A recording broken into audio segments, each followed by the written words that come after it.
예, 안녕하십니까. 예, 이번 시간에는 다니엘서 8장을 해석하도록 하겠습니다.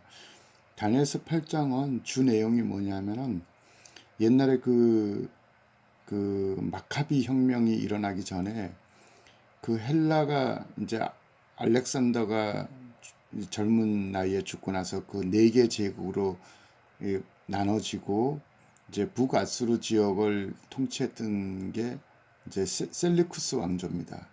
그 이제 남쪽은 프톨레미 왕조고 그 이제 두 이제 그룹이 이제 좀 이렇게 좀 센 나라들이었죠. 근데 그 이스라엘 북쪽에 있었던 그러니까 그 북시리아 그 셀루쿠스 왕조의 그 여덟 번째 왕이 안티오쿠스 에피파네스 4세입니다. 그 안티오쿠스 에피파네스가 애굽 원정을 갔다가 돌아오면서 그가 BC 171년부터 164년 마카비 혁명이 성공할 때까지 한 7년간에 거쳐서 그 이스라엘에게 뭐 음? 엄청난 이 일들을 자행을 했습니다. 막 유대인들을 제사장들을 다 잡아 죽이고요.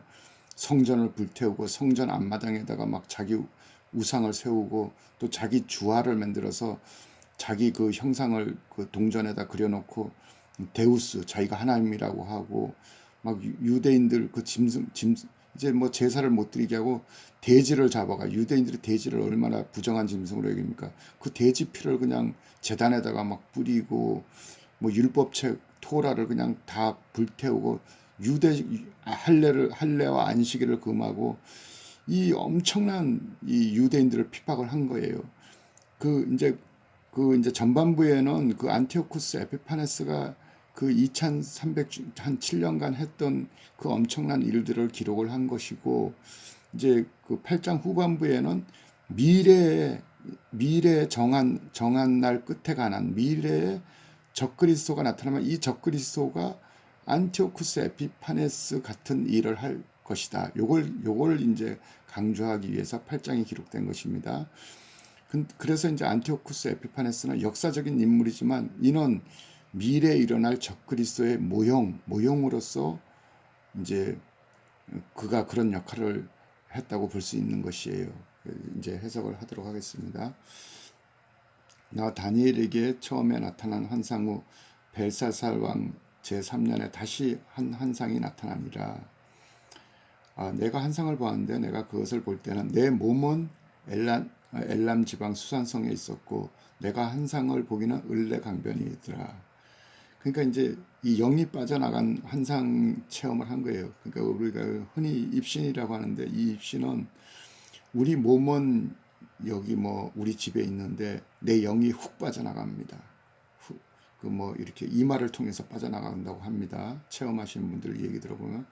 그래서 그 영이 빛의 속도보다 더 빨리 천국으로 올라간답니다. 뭐 천사들을 따라가기도 하고 또 예수님이 데려가기도 하고 그럼 그 천국을 왔다 갔다 할 때는 빛의 속도보다 더 빨리 이렇게 천사들이 다니는 영의 통로가 있다 이거예요. 그 영의 통로를 따라서 올라가고 내려오고 하는 것이죠.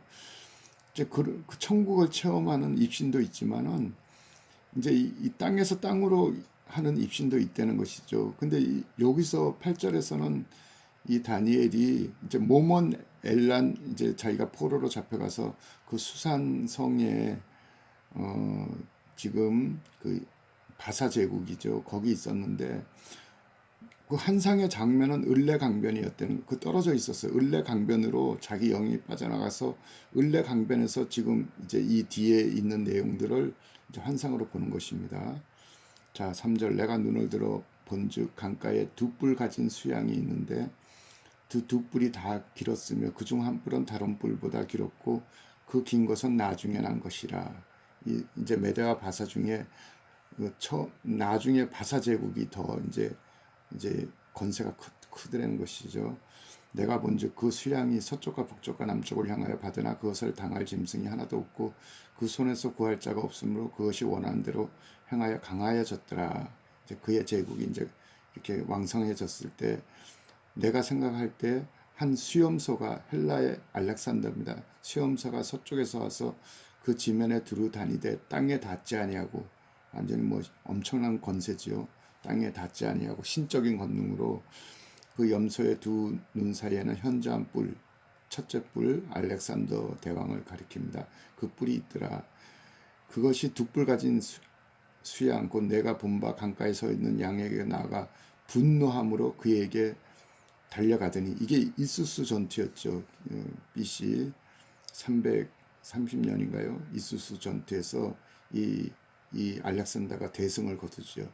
내가 본즉 그것이 수양에게 가까이 나아가서 더욱 성내어 그 수양을 쳐서 그 두 뿔을 꺾으나 수양에게는 그것을 대적할 힘이 없으므로 그것이 수양을 땅에 엎어뜨리고 짓밟았으나 수양을 그 손에서 벗어나게 할 자가 없더라. 이제 전쟁에서 이겼습니다.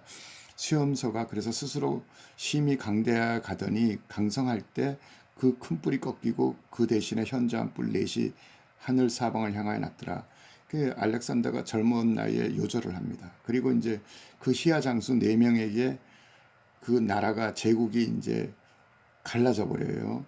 근데 그 막강한 제국 두 개가 이스라엘 북쪽에 있는 북아수르 제국, 셀루쿠스 왕조가 있고, 남방 애굽에는 프톨레미, 그 다음에 마게도니아에 있었던 카산더, 그 다음에 그 더 위에 있었던 리시마쿠스, 이 4개의 왕조인데 그 중에 이제 지금 북쪽에 있었던 아시리아 제국, 거기 셀루쿠스 왕조에 이제 거기서 작은 뿔, 이제 나중에 적그리스도의 모형이라고 할 수 있는 안티오쿠스 에피파네스에 대한 설명이 이제 9절부터 시작됩니다. 그 중에 한 뿔에서 작은 뿔 하나가 나서 남쪽과 동쪽과 영화로운 땅 이 예루살렘을 향해 커지더니 그것이 하늘 군대에 미칠 만큼 커져서 그 군대와 별들 중에 몇을 땅에 떨어뜨리고 그것을 짓밟으며, 그 안티오쿠스 에피파네스가 애굽 원정을 왔다 갔다 하면서 그 이스라엘을 예루살렘을 지날 때마다 예루살렘을 그냥 괴롭히는 거예요. 그의 건세가 얼마나 크면 하늘 군대까지, 하늘 군대 별들까지, 그러니까 이스라엘을 지키는 천사들까지 그 이제 안티오쿠스 에피파네스 뒤에 있는 그 사단의 정사와 권세들이 그 천사들의 군대를 공격할 만큼 커졌다는 거예요. 자, 11절 스스로 높아져서 군대의 주제를 대적하며, 그러니까 하나님을 대적하며 그에게 매일 드리는 유대인들의 제사를 없애버렸고 유대인들의 성소를 헐어버렸으며, 이게 이제 제2성전 스룹바벨 성전이 이때가 이제 BC 171년에서 164년 마카비 혁명 그 기간이었으니까 제2성전의 성소였죠. 그 성소를 헐었으며 그의 악으로 말미암아 백성이 매일 드리는 제사가 넘긴 바 되고, 이제 다니엘서 다음에 9장에 보면은 이제 적그리스도도 한 일의 언약을 체결해서 전 3년 반에서는 유대인의 제사와 예물을 허용하다가 일의 절반에 그가 하나님의 성소에 들어가서 그가 내가 하나님이라 할 때부터 이 제사와 예물을 금지시키는데, 그것처럼 지금 이 안티오쿠스 에피파네스도 유대인들의 그 제사를 못 드리게 하는 것입니다. 그리고 막 토라를 불태우고 제사장들을 잡아 죽이고 막 그 돼지피를 뿌리고, 이게 막 악한 짓은 다 했습니다. 또 진리를 땅에 던지며 자의로 행하며 형통하더라. 막 스스로 막 자고해서 교만해져서 그냥 막 자기 마음먹은 대로 다 했다는 것입니다. 내가 들은즉 한 거룩한 이가 말하더니 다른 거룩한 이가 그 말하는 이에게 묻되, 이제 천사끼리 이렇게 대화하는 거예요. 환상에 나타난 바 매일 드리는 제사와 망하게 하는 죄악에 대한 일과 성소와 그 백성이 내어준 바 되어 짓밟힐 일이 어느 때에 이를꼬 하매, 그러니까 언제까지 이런 망측한 일들이 되는가, 이렇게 천사가 다른 천사한테 물어봤답니다.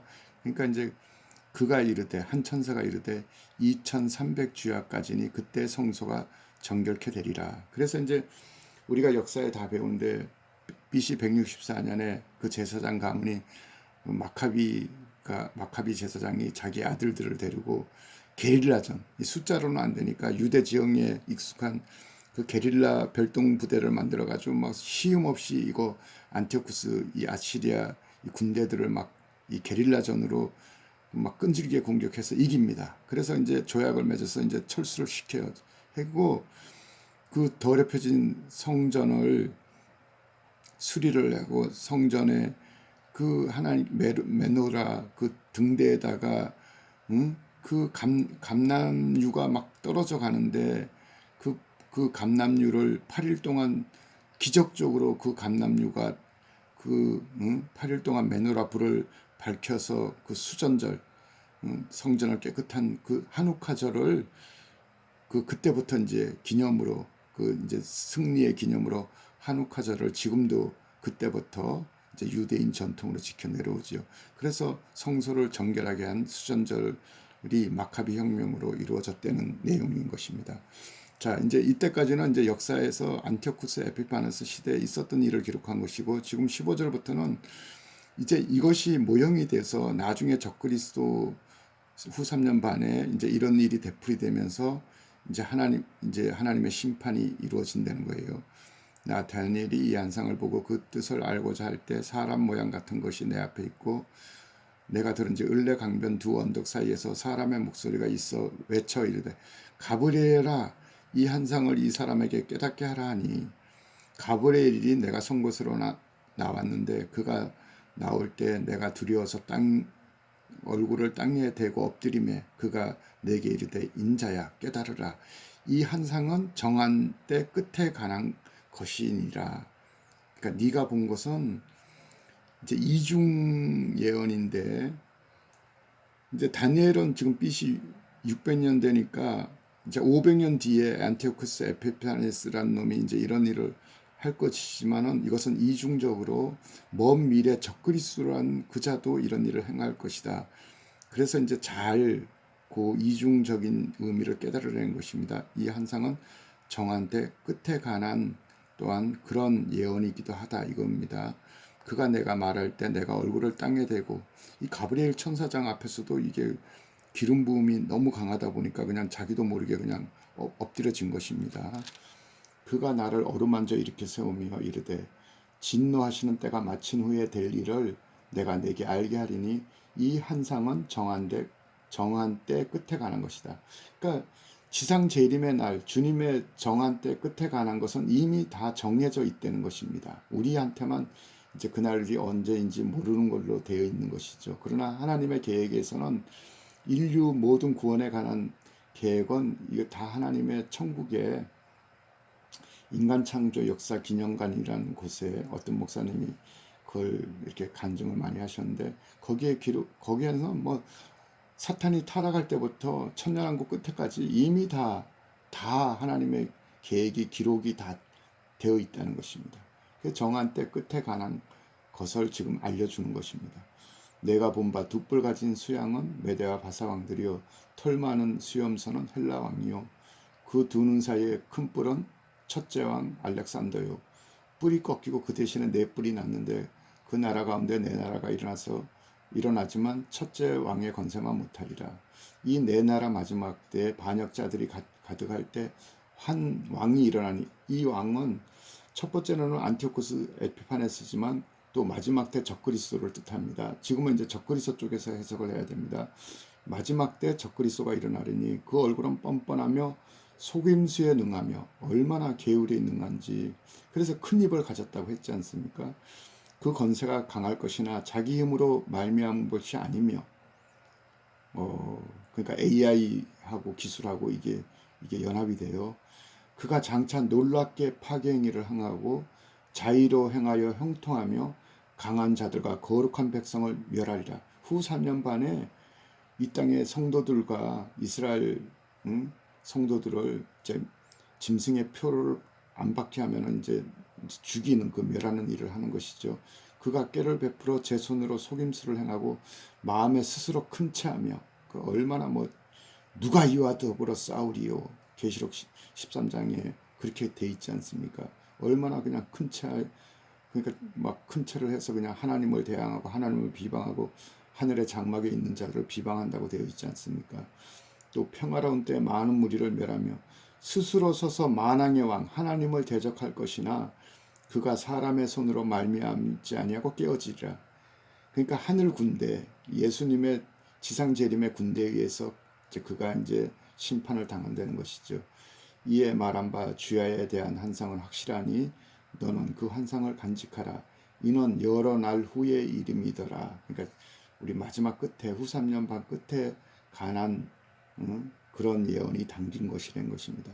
이에 나 다니엘이 지쳐서 여러 날 앓다가 일어나서 왕의 일을 보았느니라.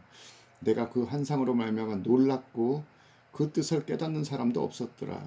그렇죠. 그때 이거를 깨닫는 사람, 다니엘 자신도 이걸 마음에 간직하고 얼마나 하나님께 질문을 하면서 이걸 알려고 했겠습니까? 그래서 우리 그 다니엘서는 구약의 계시록과 마찬가지인데 이스라엘 백성들이 될 일들을 위주로 이스라엘 구속사 관점에서 받은 계시록이고 우리 요한계시록은 이제 우리 교회들 위주로 마지막 때 될 일을 우리에게 가르쳐 준 것이죠. 8장 해석은 마치겠습니다. 감사합니다.